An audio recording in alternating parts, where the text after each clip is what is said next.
Greetings, this is Hoss Turlington. This is Delco lawsuit video 2.9, 2 because it's the second step in the lawsuit, which is the defendant's answer or motion to dismiss my complaint. And 9 and 11 refers to the defendants, number 9, Kenny Wright, and number 11, Nick Lalikas. The purpose of this video is to tell you about my recent 3 victories. Okay. The first may seem relatively minor, but none of them are minor. Anytime a judge gives you what you want, grants your motion or your request, it's a good thing. It's a good win. When a defendant or a plaintiff in federal court files anything with the court, they have a certificate of service on the back of that where they say, I also sent this to the other parties involved, so they know about it. Now, attorneys get to electronically file. And so when they electronically file, everyone else sees it automatically. I don't have that because I'm not an attorney. I do now. I put in a motion for it.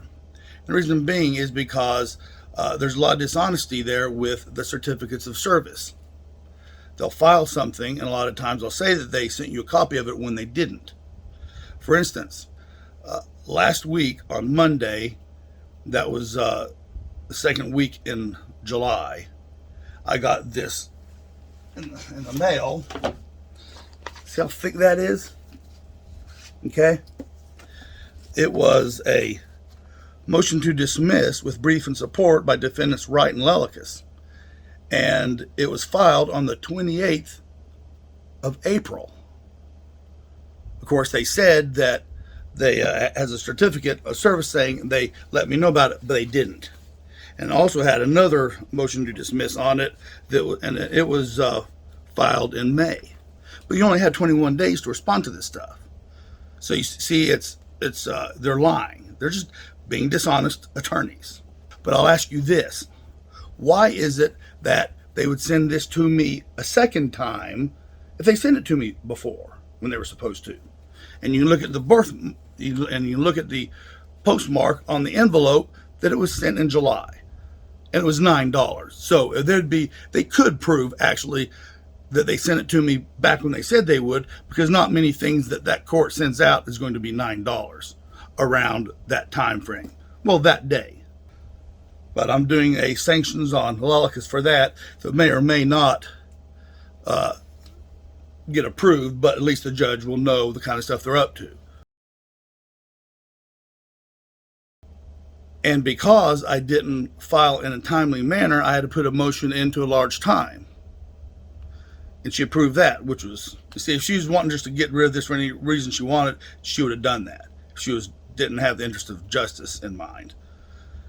And so she approved that, and it gave me time. Didn't specify how much time, because I didn't ask how much time. I just said, I've got 22 people I'm suing. That's a lot of paperwork coming through, because every one of them either has to, when they answer, they're going to put in a motion to dismiss and tell me why, and then I have to answer why, it shouldn't be dismissed.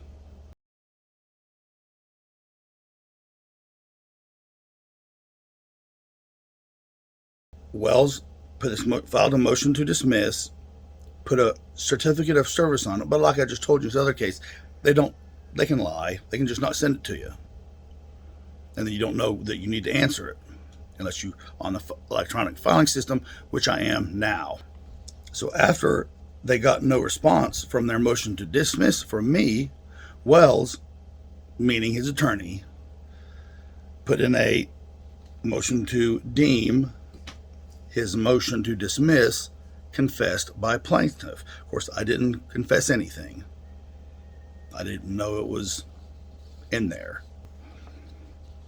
Defendant Melvin Wells requested the court deem his motion to dismiss as confessed, as I have not responded to their motion to dismiss.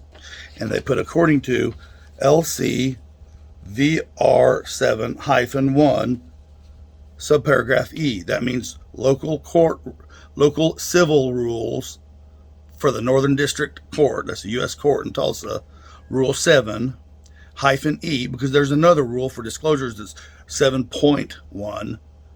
This is -1, paragraph E. Now remember, when I first got this motion to deem, the motion to dismiss, confess, I don't know what this stuff is. I'm not a lawyer, but I can read.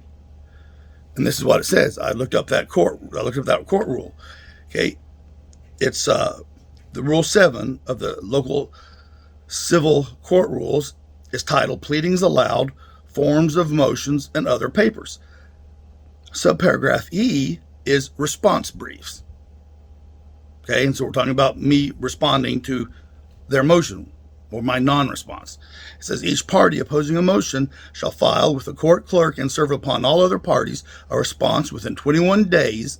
Remember, Lellicus and Wright sent me that one motion to dismiss that was filed back in April, and I just got it in July in that big, thick in the mail, almost 3-inch thick envelope, because I didn't have electronic filing until just a couple of days ago. I didn't know it even existed. They just lied. Anyway, 21 days to respond to it from the date the motion was filed.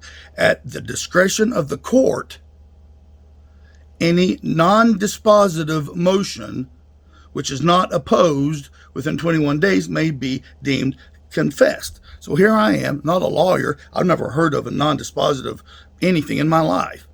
I don't know if I've even heard the word dispositive in my life. Okay, but you can look at the root word there is dispose. So we're talking about motions to dispose things. Sometimes you might want to dispose evidence that was obtained illegally, but here we are trying to dispose the whole damn case. So yes, this is definitely a dispositive motion, but this applies to non-dispositive motions. So it doesn't even matter. And here they are as attorneys trying to use this rule to get the judge to tell her that, not that she has an option really, because they told her that she has to drop it, I believe. The second page of their motion to deem, their motion to dismiss, confessed. Okay. And then jump down to 8 on this page, and it says, Defendant Wells therefore requests this court, and that means this judge, deem his motion to dismiss confessed in its entirety by plaintiff for failure to respond within 21 days as required by this rule. This rule doesn't require the judge to do anything for a non-dispositive case. It's at her discretion. So it doesn't apply, and you can see how this lawyer is twisting the meanings of these statutes, or these court rules. This is what the judge told Wells, or Wells' attorney. Like I said, she's addressing it to Wells. Defendant Wells is also advised to familiarize himself with the local rules. In his motion to deem his motion to dismiss confessed by plaintiff, docket number 55, case entry, Wells argues that because plaintiff failed to respond within the required 21 days, Local Rule 7-1, subparagraph E, quote, requires the court to deem his motion to dismiss confessed. And then, this is a blatant mischaracterization of the rule. Local Rule 7-1, subparagraph E states that at the discretion of the court, any non-dispositive motion which is not opposed may be deemed confessed. So here we have a judge chewing his lawyer's ass out. That's pretty bad when a judge tells you that you're blatantly mischaracterizing a rule. Good for me, though. Good for us. We're on a roll.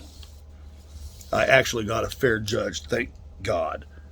And thank you for your support, and I'll be back with another video pretty soon.